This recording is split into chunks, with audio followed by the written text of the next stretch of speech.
의에 줄이고 목마른 자는 복이 있나니 그들이 배부를 것이미요. 아멘. 오늘 말씀의 제목은 배고픈 게 복이라고 라는 말씀입니다. 한 주간 잘 지내셨는지 모르겠어요. 본격적으로 말씀을 나누기 전에 세 가지 선택지를 드리겠습니다. 한번 골라보세요. 상황은 이래요. 여러분이 정말 고단하게 하루를 마쳤어요. 그리고 그 지친 몸과 마음을 가지고 늦은 저녁에 집에 들어갑니다. 자, 그때 소파에 딱 누웠는데 배가 고픈 거예요. 자, 그때 금요일 저녁이라서 바로 자기엔 너무 아까워. 또 그런 상황입니다. 자, 1번, 오늘 진짜 고생 많았으니까 나한테 보상을 줘야겠다 하면서 핸드폰 어플 배달 앱을 딱 켭니다. 그래가지고 스크롤을 계속 내려요. 한 끼 뭐 다 있잖아요. 막 여기저기 다 들어가 봐. 근데 먹고 싶은 게 없는 거예요. 그래서 그거를 계속 묵상해요. 그러다가 대충 먹을까 하고 대충 시켜 먹거나 아니면은 그냥 잔다. 1번. 자, 2번, 넷플릭스, 웨이브, 티빙, 뭐 TV를 틀거나, 우리 많이 보잖아요, 그런 거. 유튜브. 그 유튜브 등을 켰는데 보고 싶은 것도 없이 볼 게 없어서, 근데 저녁에 자기는 너무 아까워서 스크롤 계속 내리는 거예요. 이거 아니야. 이거 아니야. 이거 아니야. 켰는데 1분 만에 나와가지고 또 딴 거 보고. 이게 2번. 자, 그리고 3번, 마지막 3번. 집에 가자마자 배가 고파요. 줄인 배를 부여잡고 배달 앱 대신에 성경책을 딱 펴고 말씀을 묵상한 후에, 주님 오늘 하루도 감사합니다. 영이 너무 배가 고파서 먹는 게 너무 맛있습니다 하면서 말씀을 읽으며 영혼의 배를 채운다. 자, 1, 2, 3번입니다. 한번 생각해 보세요. 여러분이라면 어떤 선택을 할 수 있으시겠어요? 저는 3번. 아멘. 좋습니다. 저는 아무래도 먹을 걸 되게 좋아해요. 딱 보기에도 그렇죠? 1번을 상당히 많이 경험해 봤어요. 아내가 너무 배고프대. 그래서 시키려고 하는데 먹고 싶은 게 없는 거예요. 자, 그리고 2번도 많이 경험하죠. 보고 싶은 게 딱히 없는데 그냥 틀어놔요. 일단 예를 들어서 뭐 샤워하러 들어갈 때 틀고 들어가야 돼. 어떠신가요, 여러분? 여러분도 아마 같으실 것 같아요.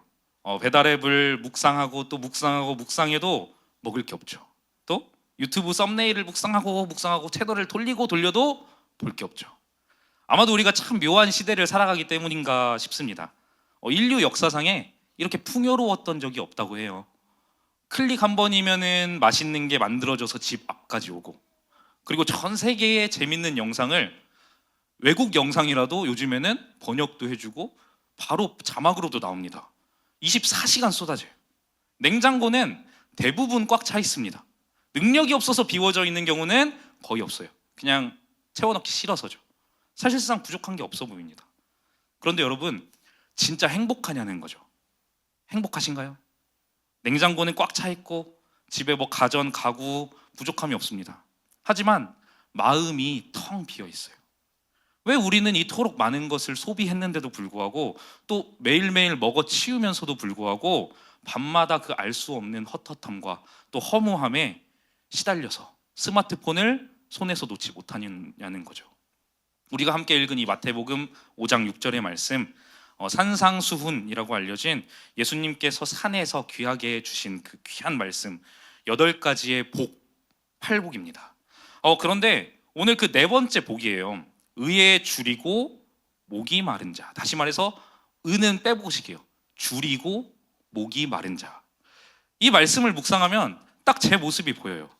왜냐면 저를 아마 잘 모르시더라도 제 떡대를 보면 알 수 있잖아요. 먹을 거를 싫어하겠다? 좋아할 것 같죠? 네, 먹을 게 좋아요. 먹을 것을 좋아하는 사람한테 가장 괴로운 게 뭘까요? 굶주림, 배고픔이죠, 당연히. 정말 그 금식하시는 분들 존경스러워요. 마실 것을 좋아하는 사람한테 가장 괴로운 게 뭘까요? 목마름이겠죠. 그런데 예수님께서는 이렇게 말씀하세요. 의에 줄이고 목마른 자는 복이 있다. 어떻게 이 말씀이 좀 꽂히시나요? 아니면 그냥 그렇구나 하고 넘어가지시나요? 이게 어불성설이라고 하죠. 말이 안 돼요, 논리적으로. 왜? 우리는 사실 배부른 게 복이라고 배웠잖아요. 그래서 그런지 설날만 되면 복주머니 달고 다니고, 왜 채워주라고. 그리고 저처럼 먹어서 배가 부른 게 아니고 안 먹어도 배가 부른 사람들이 계속 있죠. 그렇죠? 그런데 목사님 복스럽네요, 좋아주셨네요, 계속 그렇게 말을 해요. 더 나아가 볼게요. 내 계획대로 내 인생이 착착 진행이 되고 풀리고 통장에는 쌓여가는 잔고들이 보이고 넉넉해지고 자녀들이 잘 풀린다고 해서 이런 게 복이지. 어떻게 굶주리고 목이 마른 게 복이 될 수 있냐는 겁니다. 그런데 이 말씀을 묵상하면서 가만히 생각해 보니까 우리의 진짜 위기는 배고픔에 있지 않더라고요. 반대입니다. 우리가 세상의 그 자극적인 맛 너무 길들여졌어요. 그래서 하나님을 향한 입맛 자체를 잃어버린 거예요. 이게 이 시대를 살아가는 신앙인들의 진짜 위기겠죠. 너무 풍요로운 나머지 입이 짧아져요. 그리고 먹고 싶은 것도 없고 입맛이 없는 상태. 답이 없습니다. 배고프다면 먹이면 되는 건데 먹지도 않죠. 배고파하지 않으니까, 자극적이지 않으니까. 우리 다음 세대 친구들 요즘 되게 잘 먹는 거 있어요. 그게 뭘까요? 떡볶이. 바로 나오세요. 마라탕, 떡볶이, 매운 떡볶이, 불닭볶음면. 아주 자극적이고 알싸하고 맵고 짜고 한번 먹으면 스트레스가 팍 날아가는 그런 맛을 원합니다.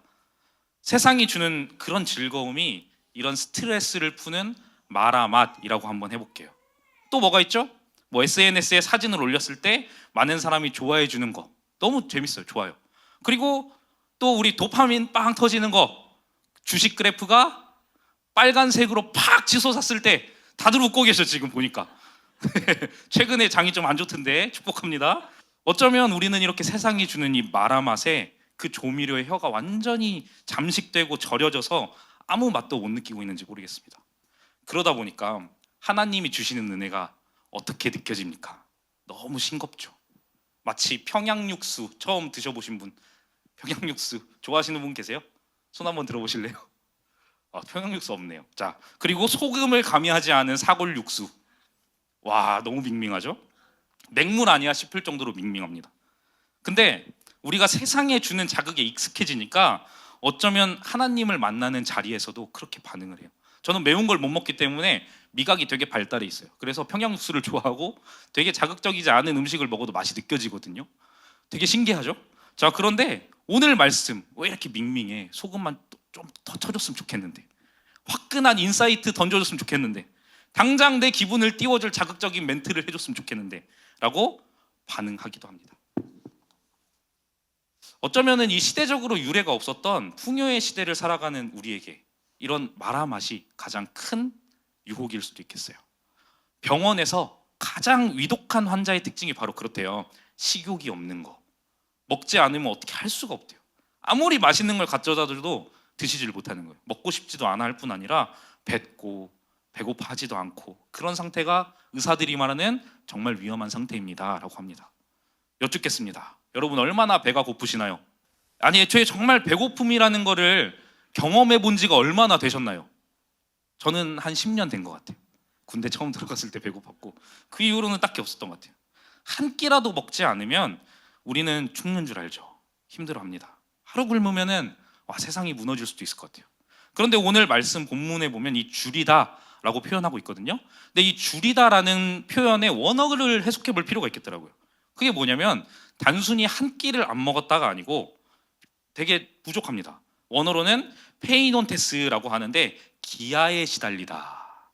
뼈다귀 만나면 우리 기아들 아시죠? 먹을 것이 없어 고통받다 라는 뜻을 가지고 있어요. 단순히 밥을 좀 덜 먹거나 한 끼, 두 끼 먹지 못해서 허전하다는 게 아니고 당장 먹지 않으면 죽을 수도 있는 상태를 표현합니다. 절박한 생존의 본능을 말하고 있는 거예요. 어쩌면 예수님께서는 2000년 전에 말씀하시는 게 아니고 지금 이 자리에서 우리를 보시면서 말씀하시는 것 같아요. 너희의 배부름이 진짜 배부름일까? 너희 영혼은 지금 죽어가는데 배고픔조차 느끼지 못하고 있는데 라고 말씀하시는 것 같아요. 그리고 그 갈급함의 실체를 가장 잘 보여준 사례가 있습니다. 그게 언제였죠? 이날은 대한민국 365일 중에 날아가는 비행기도 멈춘다라는 날이에요. 네, 지금 3명이나 와 있어요. 이 3명이 시험을 봤어요. 저는 이날에 준영이를 이제 데려다 줬습니다. 그런데 왜 이렇게 짠한 거야? 너무 짠해요. 그래가지고 기도했어요. 하나님, 이 준영이가 그리고 또 우리 나머지 시험을 보는 아이들이 포기하지 않고 끝까지 웃는 얼굴로 나오게 해주세요. 준영이의 어머니이신 우리 최건숙 집사님이랑 같이 갔는데 티를 내시지는 않으셨어요. 그런데 옆에서 보니까 그 타들어가는 목마름이 보이는 거예요. 막 입술이 쫙쫙 말리고 제가 강단에 올라올 때 느끼는 그 감정이었겠죠. 자, 그래서 되게 그 긴장되는 그거를 되게 보여요, 옆에서. 우리 준영이가 그리고 수능에 참여한 우리 모든 아이들이 그날 어떤 것과 싸운 걸까요, 여러분? 시험지와 싸웠을까요? 단순히 문제를 푼 걸까요? 저는 좀 아니라고 생각해요. 그 뒤에는 이런 마음이 있겠죠. 이 문제만 맞히면, 이 등급만 나오면 내가 숨을 좀 쉴 수 있을 것 같은데 수능이 되게 어려웠대요. 너무 어려웠다고 하는데 이런 마음이었겠죠. 아, 문제 왜 이렇게 어려워? 나 최저 맞춰야 되는데 큰일 났네. 당연한 거 아니에요? 저기 내가 원하는 대학 문만 통과한다면 내 인생이 배불러지지는 않을까, 내 인생이 안전해지지는 않을까 하는 그 두려움이 당연히 아이들의 마음속에 있을 거예요. 수능을 망치면 여러분 해마다 무슨 일이 일어납니까? 목숨을 끊으려는 아이들이 넘쳐난다고 해요. 실제로 일어나기도 합니다. 너무 안타깝죠. 그런데 그들이 왜 목숨을 끊을 정도로 힘들어 하냐는 거죠. 초등학교 6학년, 중학교 3학년, 고등학교 3학년, 짧게는 12년이죠. 길게 보면 어린이집과 유치원까지 포함시켜 볼게요. 거의 15년 동안 자신의 존재의 가치를 공부와 입시를 위해서 살아왔기 때문에 그게 무너지는 거예요. 결국 이 수능이라는 입시가 단순한 시험이 아니고 내 존재의 가치이며 동시에 생존 본능인 겁니다. 내가 살아남으려면 이 입시에 성공해야 된다는 그 엄청난 압박과 스트레스, 절박함. 우리 고3 친구들 위해서 한번 위로의 박수 쳐줄까요? 너무 수고 많았어요. 그런데 여기 앉아 계신 많은 분들이 인생의 선배님들이시잖아요, 그렇죠? 통계 한번 내보겠습니다. 수능을 봤다 손. 나는 수능을 봤다. 대부분 입시를 해봤다 손. 대부분 다 입시를 해보셨을 겁니다. 자, 나는 수능을 잘 봤다 손. 아멘, 아멘. 잘 봤다. 자, 나는 수능을 망쳤다 손. 많이 들으세요. 좋아요. 자, 내리시고요. 우리 솔직하게 얘기 한번 해봅시다. 우리가 그토록 원했던 대학교에 들어가신 분이 여기 앞에 앉아 계시거든요. 우리 교회도 소위 말하는 고학력자 분들이 꽤 계세요. 우리 민족의 인재를 키워 나라를 장성하게 하겠다는 민족 고려대 우리 제익 집사님에게 질문하겠습니다. 지금도 그 대학 합격하셨을 때 기쁨이 있으십니까? 생각은 나요. 자, 생각은 납니다. 또 취업 전쟁도 있죠. 끝나면은 자, 쟁쟁하신 분들이 많아요. 그런데 그 중에서 우리 최근에 1등 하신 분이 있대요. 우리 미애 집사님이 뭔진 모르겠는데 무언가에 1등을 또 하셨대요. 그런데 취업을 했을 때 그 기쁨이 지금까지 지나오면서 정말 기뻤겠냐는 거죠. 왜? 그 과정이 분명히 힘들었을 거니까. 결코 영원히 행복하지 않습니다. 합격의 기쁨은 잠시고, 그리고 산을 넘으면 또 다른 종목의 산이 있고, 또 저기 대관령 넘으면은 뭐 한계령이 있고, 산은 진짜 많잖아요. 결국 그걸 따라가다가 실망도 하게 되고 어려움도 느끼게 되죠. 이제 시험을 마친 우리 아이들이 걸어 나와요. 관석 집사님이랑 준영이를 데리러 갔어요. 많은 부모님들이 자녀를 기다립니다. 누군가는 꽃을 들고 있고, 누군가는 안절부절 못해가지고 막 돌아다니고 있고, 누군가는 목 빠져라 핸드폰만 보고 있고. 그런데 입술이 하나같이 다 말라 있어요. 그리고 한 명씩 나오기 시작하는데 표정들이 묘해요. 기뻐하는 친구들은 거의 없었던 것 같아요. 그리고 깨닫죠. 이 세상의 정답을 다 맞춘다고 해도 내 영혼의 빈칸은 채워지지 않겠다라는 거를 저는 그들이 깨달았으면 좋겠는 거예요. 우리 고3 아이들 위해서 자꾸 그런 기도가 나옵니다. 하나님, 우리 아이들이 세상의 점수에도 목말라야겠지만 진정한 목마름을 채우시는 하나님을 봤으면 좋겠습니다. 하나님이 아니면은 그 안 된다는 절박함, 그 절박함을 가지고 하나님을 만나는 우리 아이들이 됐으면 좋겠어요. 세상이 주는 물은 마셔도 목이 마르죠. 그런데 그것을 깨달아 알게 해주세요 라고 정말 열심히 기도했어요. 그런데 사실 당장 깨달아 알면 좋겠지만 우리 아이들이 이렇게 표정들을 보면은 그렇게 많이 깨달은 것 같지는 않아요. 근데 저도 그렇지 않거든요. 사실 저도 다르지 않았어요. 저도 방황이라는 것을 했습니다. 아이러니하게도 군대에서 이제 소명을 강력하게 받았거든요. 그런데 그 받은 은혜를 다 까먹고 전역 후에 방황을 하게 됐어요. 자, 자초지종을 설명을 드릴게요. 저는 필리핀에서 되게 오래 살았거든요. 그렇기 때문에 한국에서 공부하는 게 너무 재밌었고 꿈이었어요. 그래서 한국으로 부모님 재정 문제도 분명히 있었고, 그래서 편입하기 위해서 열심히 했습니다. 진짜. 왜? 군대 전역하면은 세상 다 가진 것 같거든요. 다 할 수 있을 것 같거든요. 그래가지고 편입 그 자료들 다 이렇게 해가지고 하나씩 하나씩 준비했어요. 당시에는 영어 점수만 높으면은 웬만한 대학교 다 들어갔습니다. 진짜로 편입으로. 그래서 토익 점수 받아두고 뭐 탭스 다 했었어요. 그래서 편입 서류를 다 준비했는데 필리핀이 행정이 너무 느려요. 그래서 서류를 받아야 되는데 무려 4개월이나 걸린 거예요. 이 요만한 종이 하나 받는데 내가 몇 학년이고 뭐고 공증까지 받아야 되니까. 그렇게 서류를 신청해주고 계속 편입 시험 준비를 했습니다. 그래서 진심으로 열심히 했어요. 시간을 흘려서 서류가 딱 나왔어요. 그래서 그 편입 서류를 내러 갔는데 제 학년이 2학년으로 표기가 돼 있는 거예요. 자, 이게 무슨 말이냐? 제가 군 생활할 때 정권이 바뀌었어요. 정권이 바뀌면은 교육제도도 많이 바뀝니다. 아시죠? 그러면서 학점 인정제에서 학기 학년 인정제로 바뀐 거예요. 그래가지고 제가 무슨 말이냐면은 제가 3학년에 달하는 학점을 다 취득을 해놨거든요. 근데 2학년으로 돼 있다고 서류에서 그냥 떨어져 버린 거예요. 그냥 그렇게 2학년으로 돼 있다고. 와, 이게 3학년으로 돼 있어야 다음 정권에서는 편입이 된다. 그래서 으악, 네 진짜 5개월 어떻게 진짜 열심히 준비했는데 물거품이 돼버렸어요. 이제 남은 건 하나죠. 필리핀으로 가야죠. 어쩔 수 없이. 자, 알고 보니까 이제 필리핀에 도착해서 복학을 진행했는데 3학년으로 돼 있는 거예요. 뭐야? 알고 보니까 사랑스러운 우리 외국인 담당 사무직원께서 저의 프로필을 업데이트하지 않고 휴학을 신청해 놓은 거예요. 왜 그러냐면 거기는 군 유학이 없잖아요. 그래서 휴학한 사람이 별로 없어. 그래서 그냥 그 상태로 탁 덮어둔 거예요. 야, 와, 당시에는 정말 하나님께 굉장히 따져 물었습니다. 왜? 이제 하숙집을 찾아야죠. 거두절미하고 가장 싼 곳으로 갔어요. 가장 싼 곳으로 가봤더니 한국인이 득실득실하죠. 당연히 한 30명 됐던 것 같아요. 자, 그런데 그 30명 중에 하나님을 믿는 사람 몇 명이나 있었을까요? 빵명, 저 혼자. 야, 심지어는 상처를 받고 떠났던 안티크리스찬 7명이 그 안에 있었어. 야, 그 혹시 주변에 크리스찬 아무도 없는 곳에서 생활해 보셨나요? 야, 대단합니다. 점점 당연히 친해지겠죠. 살다 보니까. 그러면서 저녁마다 공격하는 거예요. 야, 교회는 도대체 왜 그러냐? 선교사들 왜 그러냐? 집사님들 왜 그러냐? 자기들은 도대체 이해가 가지 않는데요. 저에게 아군이 단 한 명도 없었습니다. 그래서 그러게 그 왜 그랬을까 하고 넘어가고 그래 그니까 뭐 그럴 수 있지 하고 넘어갔어요. 매일매일 이렇게 지나갔어요. 그런데 문제가 시작이 돼요. 주위에 믿는 사람 아무도 없잖아요. 그리고 내가 말씀을 까먹기 시작하잖아요. 그럼 서서히 스며들어요. 정말 힘들어요. 더 무서운 건 점점 진짜 정말 조금씩 물 들어갑니다.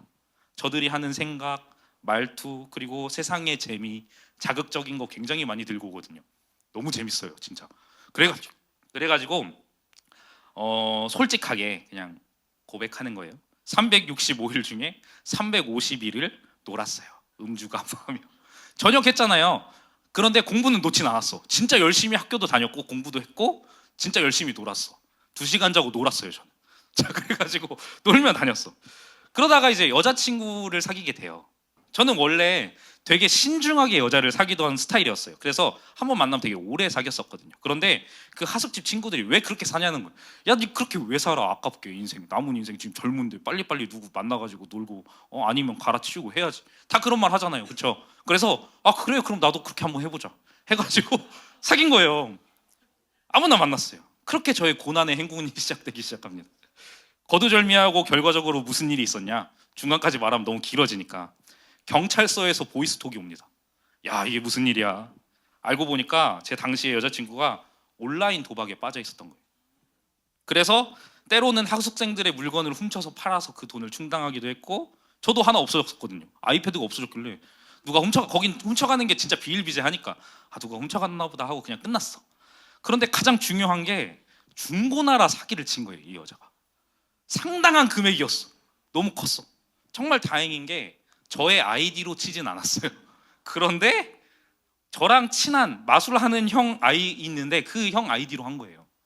자, 그래서 경찰서에서 계좌 추적을 해보니까 저는 이제 그 필리핀에서는 돈을 한꺼번에 뽑아야 수수료가 적어요. 그래서 돈을 받아가지고 제가 오지랖이 넓었어. 그래가지고 막 뽑아다 주고 그랬었어. 그 돈이 왔다 갔다 한 게 보이잖아. 그러니까 경찰에서는 계좌를 추적한 거예요. 제 이름도 나오고 그 형 이름도 나오고 공범으로 몰리게 된 겁니다. 자, 몰랐는데 심지어는 제 컴퓨터를 가지고 숙제한다고 그걸 가져가 가지고 온라인 도박을 했던 거예요. 자, 그럼 뭐가 남죠? IP가 남습니다. 제 IP가 남았어요. 자, 그래서 여기서 이제 문제가 또 발생을 해요. 전 몰랐는데 2명 이상의 사람이 모여서 범죄를 일으키면은 어떻게 되는지 아세요? 모르죠. 특수절죄로 바뀝니다. 특수가 붙어요 앞에. 그래 가중 처벌이 아니고 거의 5배가 심해요 처벌이. 그래가지고 공범화 돼가지고 뭐 2명 이상 함께 범죄가 저질러진 걸로 된 거예요 경찰서에서는. 그래서 저는 그때부터 신앙의 자리로 다시 돌아가기 시작했어요. 붙잡을 게 없어. 왜? 아빠한테 말하면 어떡해? 말할 수가 없잖아. 난리 나죠. 근데 심지어 우리 집으로 그 공소장이 한번 날라갔었대요. 가지고 막 얼버무렸어. 그거 뭐 아무것도 아니야. 마음속은 막 요동치는데. 그래서 이제 그 친구는 한국으로 돌아갔고 저의 무죄와 누명을 입증하기 위해서 1년 반 동안 경찰과 연락하면서 지냈어요. 자, 그래서 말이 1년 반이지 진짜 피 말리는 순간이었거든요. 조사하러 한국에 와야 된대요. 불응하면은 재판에 불출석하게 되고, 그러면은 어떻게 된다? 뉴스에서 많이 보셨듯이 공조 수사가 이루어지고 네가 한국으로 잡혀 들어올 수밖에 없다, 막 이런 식으로 얘기를 하는 거예요. 겁준 거죠 어떻게 보면. 그런데 다행인 게 그 친구가 제가 잘해줬거든요. 저는 아니라고 또 말했어요. 네, 말을 해줬어. 다행히 감사하게도. 그래가지고 저는 풀려졌어요. 그래서 하루 아침에 도박을 죄명으로 재판을 받을 뻔했습니다. 그리고 그 절도와. 하지만 당연하게도 그 친구가 단독 범행으로 또 밝혀졌고 아주 큰 교훈을 얻으면서 하나님 앞에 다시 돌아오게 돼요. 여러분, 그때 깨달은 게 있어요. 믿음의 깊이와 넓이 보이는 걸로 판단하면 절대 안 됩니다. 누가 봐도 저는 교회 오빠였거든요. 그렇게 또 살았어, 감추면서. 근데 제 속은 뭐였어요? 엄청 놀러 다니고 막 그랬던 사람이었던 거예요. 믿음의 깊이와 넓이는 하나님만 판단하십니다, 여러분. 그래서 기도해 줄 뿐이에요. 그래서 제가 스스로 믿음 생활 잘하고 생각했는데 그게 한 번에 무너지더라고요. 그래서 믿음은 제 생각입니다. 있다가도 없고 없다가도 있는 것처럼 느껴지더라고요. 저도 놀아보니까 진짜 세상의 것으로 절대 채워지지가 않습니다. 친구들과의 관계, 뭐 연애, 음주가무 채워지는 게 없어요. 그냥 그 당시만 재밌어. 내 발의 등인 말씀이 내 삶에 없어지니까 진짜 사사기의 소견대로 행했더라라고 말씀하잖아요. 진짜 내 소견대로 행하고 있는 저를 발견합니다. 이제 모든 일이 끝나요. 이제 모든 일이 다 끝났어. 이제 1년 반이 지났고 그 다음에 누굴 만났을까요? 맞습니다. 지혜 사모를 만났어요. 그래서 잘 결혼하고 지금까지 있죠. 여러분, 그렇다면은 우리는 매일매일의 삶 속에서 뭘 채워야 할까요? 예수님이 말씀하시죠. 의에 줄이고 목이 마른 자, 단순히 가벼운 허기가 아니고 말씀드렸습니다. 갓난 아기가 엄마의 젖을 먹지 못해서 숨이 껄떡껄떡 거리는 그 상태거든요. 그럼 그 상태에서 아이는 뭐가 필요할까요? 당연히 엄마 젖이 필요하죠.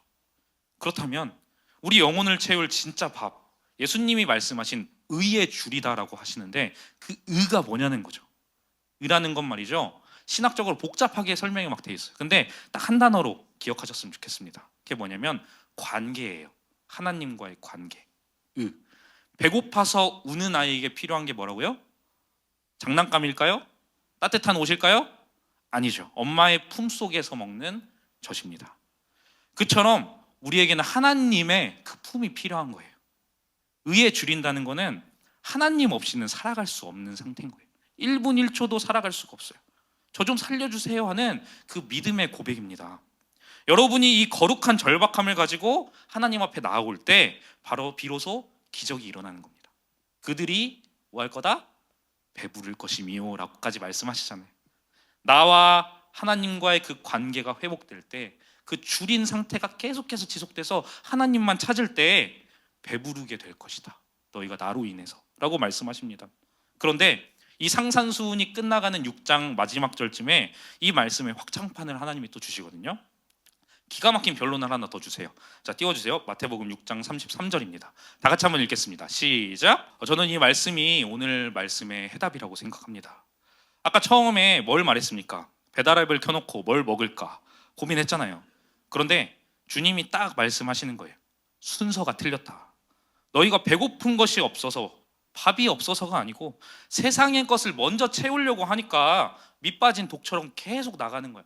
순서가 틀렸어 라고 말하는 거죠. 그렇다면 우선순위가 뭘까요? 먼저 하나님과 나와의 관계를 구축하고 주님을 찾으면 뭘 더해 주신다? 모든 것을 더해 주신다. 모든 것을 더해 주신다. 너희가 하나님을 찾으면이 아니잖아요. 너희가 하나님을 찾으면, 의를 찾으면 정말 너희에게 필요한 모든 것을 더하시리라 라고 말씀하십니다. 그런데 저희가 지금 살펴보고 있는 게 팔복이잖아요.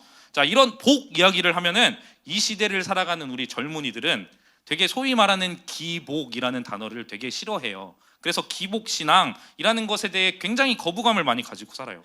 하지만 여러분, 그거 아시나요? 이 팔복에 대해서 말씀하실 때 복에 대한 내용이 반절입니다. 너희가 뭘 해? 줄게. 상급에 대한 내용이 반 이상이 나오고 있어요. 단순히 심령이 가난해라 너네, 의에 줄이고 목이 말라라, 온유해라 해라 라고 말씀만 하시는 게 아니고, 심령이 가난한 자는 뭐가 있다? 복이 있을 거야. 뭘 주시겠다? 천국을 줄게. 의에 줄이고 목마른 자 뭐가 있다? 복이 있다. 뭘 준다? 배부를 거야 라고 말씀하십니다. 이 모든 것을 더하신대요. 어쩌면 이 기복신앙이라는 프레임 때문에 참된 신앙의 고백을 우리가 하지 못하고 있는 걸 수도 있겠어요. 기복신앙이 뭡니까? 정의를 내리자면 하나님 손에 들린 선물만 보이는 거예요. 선물만 봐요. 저거 내 거다. 선물. 그것만 탐내죠. 자, 아빠가 집에 오셨는데, 엄마가 집에 오셨는데 보이지 않아요. 아빠 엄마의 얼굴은. 뭐만 보여요? 장난감 내놔. 장난감 줘. 용돈 줘. 관계를 전혀 생각하지 않고 어떻게 아빠의 것을 뜯어낼 수 있을까 하는 게 기복신앙이라면은, 참된 신앙은 하나님의 얼굴을 구합니다. 여러분, 부모님이랑 사이가 안 좋으면 어떤 일이 일어나죠? 계속해서 그런 일이 일어나겠죠. 하지만 부모님과 관계가 좋고 사랑이 싹트면 어떻게 되죠? 여러분, 다 해주고 싶지 않으세요? 너무 사랑스럽지 않으세요? 보고 싶고 연락하고 싶고, 그렇지 않더라도 퇴근하시고 집에 돌아오셨을 때 사랑으로 맞이하잖아요.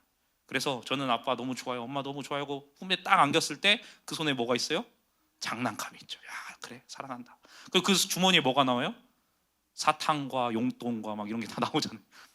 정말 하나님께서는 이런 걸 보시기를 원하시는 거예요. 예수님은 약속하셨어요. 의에 줄이고 목마른 자는 뭘 할 거다? 배부를 것이다. 당연히 이 배부름이라는 거는 내가 원하는 것이 채워지는 배부름은 아니겠죠. 하나님이 내 안에 다시 돌아오게 되는 귀한 배부름이겠죠. 즉, 관계가 회복되어지는 배부름입니다. 세상은 우리에게 이렇게 말해요. 네가 원하는 것으로 너의 배고픔과 목마름을 채워. 그래야 행복할 거야. 끊임없이 자극적인 맛으로 제가 당했던 것처럼 유혹합니다. 야, 이거 재밌어. 여자친구 그냥 사귀어봐. 야, 그거 해야지. 왜 안 해? 재밌어. 다 그래요. 그래서 우리는 끊임없이 먹고 마시고 소비하고 또 비교하면서 무언가 채웠다 착각하지만, 반대로 우리의 영은 계속해서 배고파지는 상태인 거예요. 먹을 때는 행복한데 먹고 나면 공허하죠. 웃을 땐 편한데 웃고 나면 더 외롭습니다. 성공하면 기쁜데 그 기쁨이 잠깐이에요. 성공 뒤에는 또 다른 이슈들이 기다리고 생겨납니다. 반대로 하나님이 주시는 그 기쁨, 그 은혜는 어떤가요, 여러분? 강력하게 한 번에 임하실 때도 있지만 대부분 별 맛이 안 나요. 슴슴하게 다가오기도 하고, 먹고 계속 먹어야 돼. 너무 물리는데도. 하지만 먹다 보면은 내 건강이 회복되고 신기하게 생명이 돌아오죠. 심장이 다시 뛰고 내 눈에 흐르는 그 눈물이 멈추고 흐리멍텅했던 초점이 맞춰지는 은혜가 있습니다. 사랑하는 여러분, 질문을 드리겠습니다. 여러분은 요즘 무엇에 배가 고프신가요? 세상의 인정에 배가 고프신가요? 돈, 명예, 성과, 비교, 혹은 대학교, 아니면 저처럼 음식이 될 수도 있어요. 그런데 이것들이 잘못됐다는 게 아닙니다. 우선순위를 다시 세워야 된다는 거예요. 여러분의 영혼이 어떤지 그거 먼저 체크하셔야죠. 말씀이 없는데 어떻게 여러분의 영혼이 괜찮겠어요? 기도가 없는데 어떻게 사라집니까? 예배가 너무 밍밍하고 은혜가 계속해서 싱거워져만 가는 그거를 웃기는데 하나님 채워주세요라고 말도 안 하는 우리의 상태가 어떠냐는 거예요. 만약에 그렇다면 여러분의 영혼은 굉장히 위독한 상태일 수 있습니다. 아셔야 돼요. 배고픔을 느끼지 못하는 게 제일 위독한 상태임을. 그렇다면 우리 다시 우선순위를 한번 바꿔보자고요. 돈, 명예, 성과, 대학보다 더 중요한 우선순위가 뭘까요? 의에 줄이고 목마른 것입니다. 오늘 이 자리에서 다시 고백하셨으면 좋겠어요. 주님, 제가 다시 배고파지고 싶습니다. 세상의 맛이 절여진 제 혀를 다시 돌려주세요. 하나님은 절대로 배고픈 자를 외면하시지 않으시거든요. 배고픈 자에게 오시고 목마른 자에게 찾아오신다라고 말씀에 분명히 써 있어요. 그리고 우리가 다 체험하지 않았나요? 그래서 다시 하나님 앞으로 돌아가는 것, 이거밖에 없어요. 우리가 해야 할 일은 진짜 딱 하나예요. 다시 말씀 앞으로 돌아가고 다시 기도 앞으로 돌아오는 것. 그래서 다시 하나님 앞으로 나아가서 그 자리에 절박하게 부르짖고 하나님을 갈망할 때 하나님이 기억하실 거고 또 반드시 여러분을 배가 부르게 하실 겁니다. 아멘이신가요? 그러니까 이 결단만큼 꼭 하고 가셨으면 좋겠어요. 시켜야 돼요. 자, 숙제입니다. 오늘 예배 마치고 또 저녁이 찾아오겠죠. 저녁이 또 찾아옵니다. 내일은 다들 너무 싫어하시는 무슨 날이죠? 월요일입니다.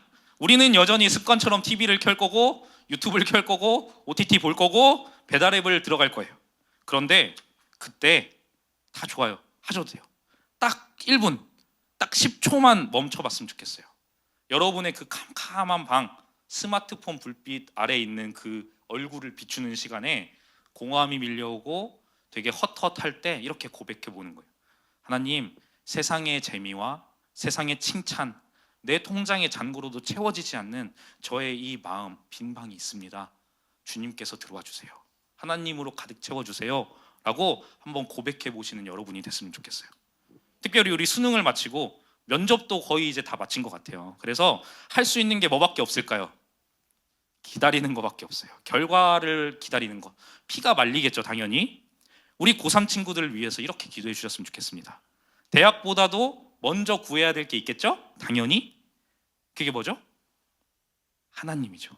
하나님을 먼저 찾으면 전능하신 하나님께서 혹여 대학에 떨어지게 하신다고 할지라도 우리 아이들의 모든 앞길을 책임져 주시리라 믿습니다. 함께 격려해 주시고 기도해 주시는 우리 도초촌교회가 됐으면 좋겠어요. 여러분, 세상의 자극적인 맛에 제발 속지 마세요.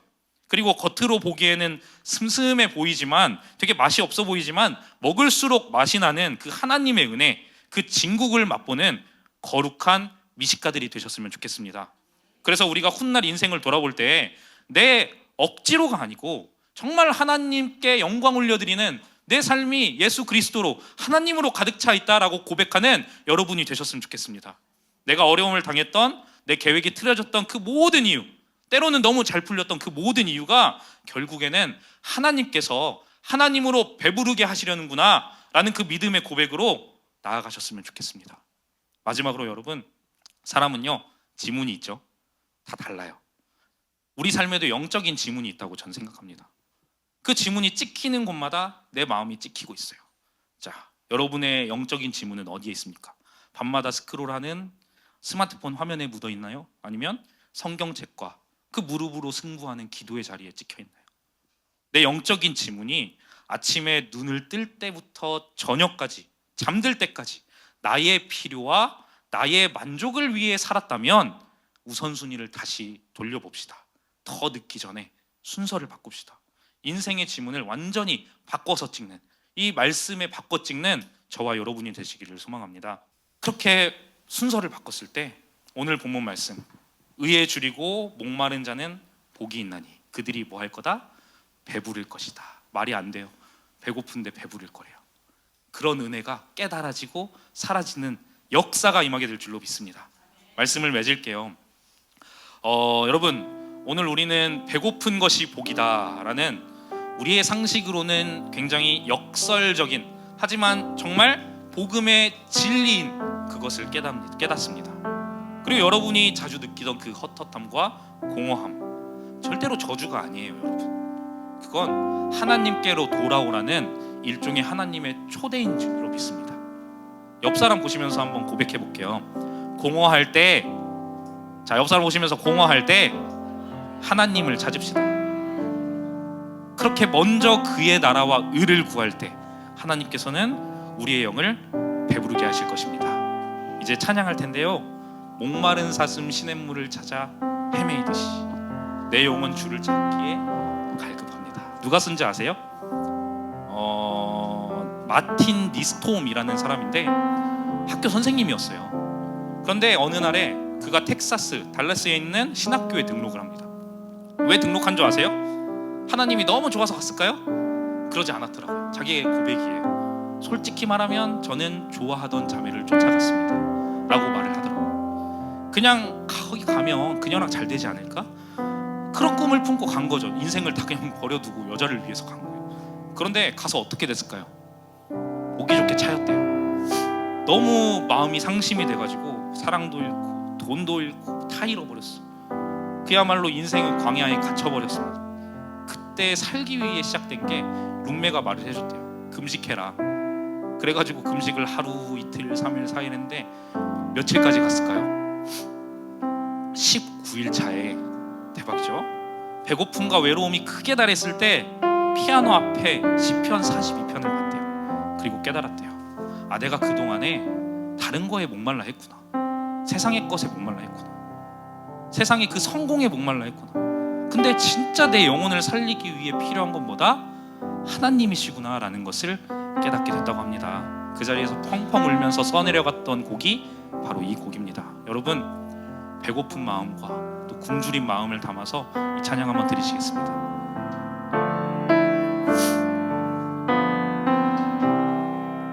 목마른 사슴 시냇물을 찾아, 목마른 사슴 시냇물을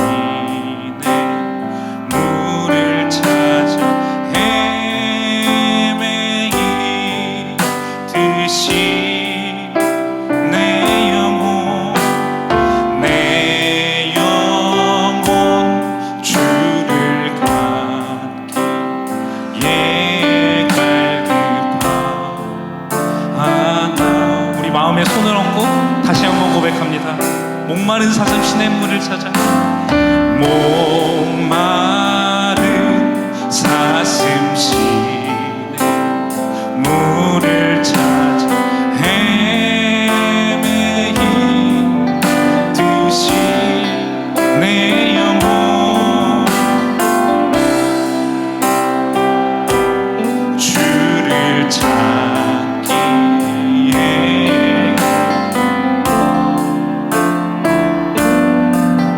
이다.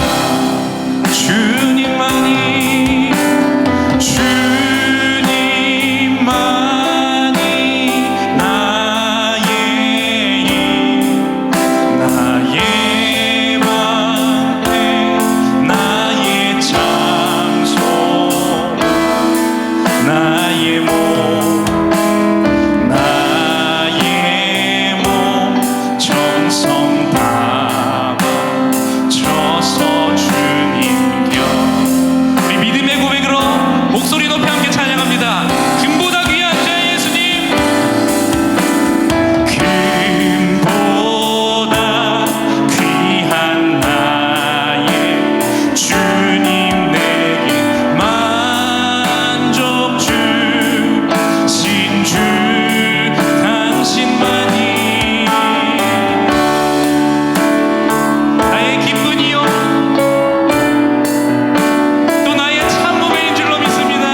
주셔서 나의 몸 정성 다하 쳐서 주님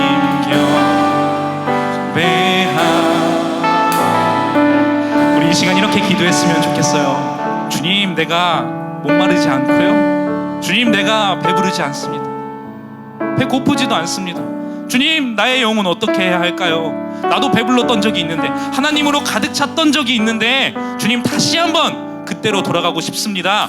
주님께 나아가고 싶습니다. 주님, 목마른 사슴이 시냇물을 찾아 헤매이듯이 그 생존의 영역에서 저도 주님을 찾고 싶습니다 라고 이 시간 주여 한번 외치고 기도합니다. 주여.